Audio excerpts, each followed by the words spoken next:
The intricate process behind crafting the iconic statuette adorning the front of a Rolls-Royce is nothing short of fascinating. It all begins with a mysterious box tightly wrapped in aluminum plates.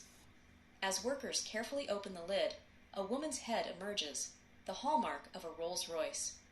Crafted from a wax model, workers delicately extract the wax film from the box, ensuring its integrity.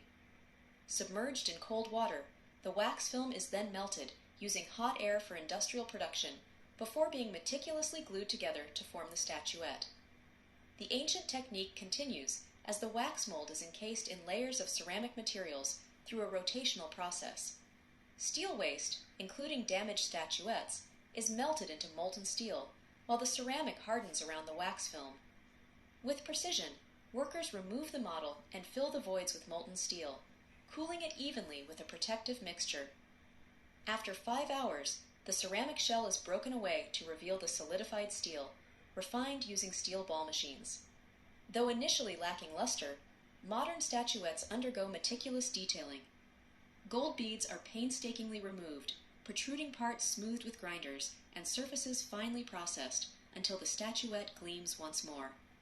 From humble beginnings to its exquisite finish, each statuette represents the epitome of craftsmanship, embodying the timeless elegance of Rolls-Royce.